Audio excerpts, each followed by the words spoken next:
जय सीताराम। भगवत प्रेमी मोर प्रिय दर्शक मंडली मानू आज भिडियो पुणी थे स्वागत।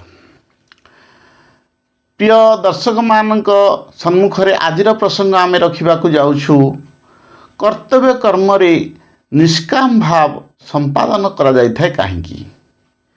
तेणु ये जो कर्तव्य कर्म ए कर्मयोगी मैंने सब निष्काम भाव संपादन करते। देखंतु आमे जेते कर्म संसार रे करुचे ये कर्म जेतेबेले कामना रहित हुई उद्देश्य रहित हुई करिबा। तेणु उद्देश्य भित्तिक काम जेते कर्म करिबा एगुड़ाक आमर सकाम काम कहा जाए। सकाम भाव में आम कर्म कले तेणु एगुड़िक सब आम पे बंधनकारक होइकी रहिबो। तेणु जो माने कर्मयोगी से माने निष्काम भाव में करथांती, अर्थात तांको पाखरे कौनसी कर्म कामना रहित होई न थाए। से माने कौनसी उद्देश्य भित्तिक भाव में कौनसी कर्म कर न थांती। तेणु ये जो निष्काम भावटा यहाँ कर्मयोगी माने करथांती कहीं। देखंतु जेतेबेले आमे कर्म करने को जाऊचे सेति बेले जो का कर्म आमे करिबा उद्देश्य भित्तिक होई करवा अनुचित। आमे कामना रहित होई कले सेगुड़ा कौन हम ना संसार सबुले जिते मनीष पूरा जिते कामना बासनार आसक्ति हो जाए ताकू पागल कह जाए। ताकू आ किछि संसार दिसेनी, खाली टंका पैसा घर बासना मोह सबू देखा जाए। तेणु ये जो विष बासना ताकू अतिरिक्त रे से अतिरिक्त जड़ित हो जाए संसारी मनुष्य सेतेबेले ताकू पागल कह जाए। पागलर काम जमी पागल ता मुंड किसी काम करनी से पागल भाई सब बुले सेमती पैसारे मोह होई जिते मनीष घूर्णमान हो जाए संसार भितर ताकू पागल बोली कह जाए। किंतु जेतेबेले आमे सेइथिरु निस्वार्थ भाव निस्वार्थपर भाव कौन सी कर्म जहाँ भी संसार करवा कामना रहित न होई आसक्ति ममता पाखरु त्याग करी समस्त कर्म करी चलिबा ताहले सेतिबेले कौन आमर प्रकृत कर्तव्य कर्म हैला बोली आमे विचार करिया, जोटा कि संसार भगवान विचार करती। तेणु गोटे हूँ फल आ गोटे उद्देश्य। फलटा सब कौन ना अस्थायी आ उद्देश्य जोटा उद्देश्यटा रखा परमात्मा के उद्देश्य रे निष्काम भाव में कौन सी कामना पार नथिबो सेटा हूँ स्थायी नित्य प्राप्त। तेणु फलटा सबुले विनाशील। तेणु कर्मयोगी माने जेतेबेले कौन सी प्रकार कर्म करने को जाती तांको मन भितर से समस्त कर्म संसार को अर्पण करथांती। ए सब जिनस भगवान कर बोली भावी थांती। देखंतु गोटे बेतार जंत्र आम बेतार जंत्र आम बजेगी कौन सी प्रकार गीत वाद्य कि कौन सी प्रकार भजन जहाँ भी शुणुचे सेटा जितेबाला ध्वनि तरंग द्वारा से सबुआड़े खेली जाऊँगी संसार भितर से जंत्र माध्यम सब जो कार्यटा संपादन होटा समस्त समान भाव में संपादन हो।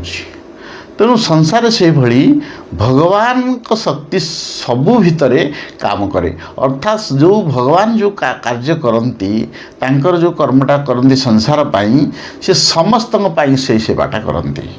अर्थात का पाई पर कि अपर अर्थात का पाई उच्च नीच भेदभाव भगवान रखती से समस्त पाखरे कर्म समभाव करथांती।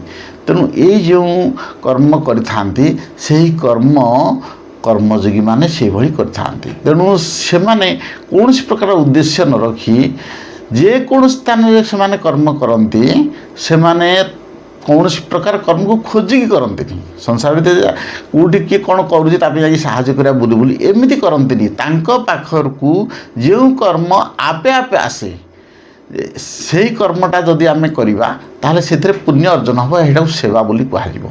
केमिति देखु जड़े बाटरे गोटे गाड़ी नहीं जाऊँगी बाटर तार कौन किसी असुविधा है गाड़ीटा से ठेली ठेली नौ से समय आम आखि आगे देखिले लोकटा बहुत असुविधार सम्मुखीन होमें ताकू जा सहायता जगेबा सेटा हूँ सेवा। तेणु ये जो सेवा यहाँ हूँ प्रकृत कर्तव्य।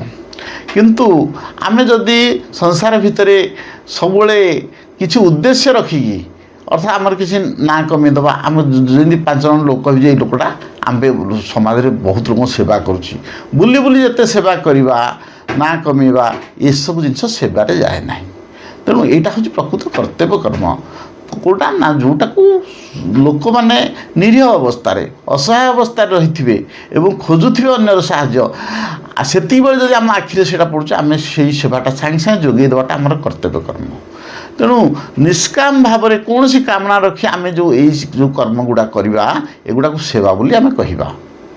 ତେଣୁ ଦର୍ଶକ ବନ୍ଧୁମାନଙ୍କୁ ମୋର ଏତିକି ନିବେଦନ ଯେ ଆମେ ସଂସାର ଭିତରେ ଥାଇ କୌଣସି ପ୍ରକାର ଉଦ୍ଦେଶ୍ୟ ନ ରଖି, ଯେତେ ପ୍ରକାର ଅସୁବିଧା ଲୋକ ପଡ଼ୁଥିବେ, ଯେତେ ପ୍ରକାର ଲୋକମାନେ ଯାହା ବି ଅସୁବିଧାରେ ପଡ଼ୁଥିବେ, ସିଏ ଯଦି ଆମ ସାମ୍ନାକୁ ସ୍ୱତଃ ଭାବେ ଆସିକି ପହଞ୍ଚି ଯାଉଛି ଯେ ଆମେ ଗୋଟେ ସହାୟତା ଦିଅ ବୋଲି, ସେତିକିବେଳେ ଆମକୁ ସେବା କରିବା ଆମର ନିହାତି ଦରକାର।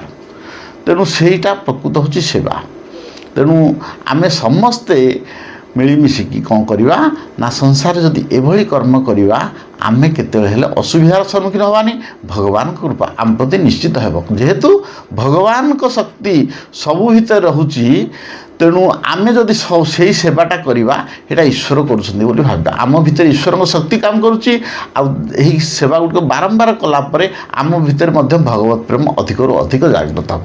ତେଣୁ ନିଷ୍କାମ ଭାବରେ କର୍ତ୍ତବ୍ୟ କର୍ମଟା କର୍ମଯୋଗୀମାନେ ପ୍ରକୃତିରେ କରିଥାନ୍ତି। ସେମାନଙ୍କର କର୍ମଟା ସବୁବେଳେ କ'ଣ ନା ପରମାତ୍ମାଭିମୁଖୀ ହୋଇଥାଏ। ତେଣୁ ଆଜିର ପ୍ରସଙ୍ଗକୁ ଆମେ ଏଇଠି ରଖୁଛୁ। ପୁଣି ଆମେ ଦେଖା ହେବୁ ଆପଣମାନଙ୍କ ସହିତ ଆଗାମୀ ଭିଡ଼ିଓରେ। ଜୟ ସୀତାରାମ।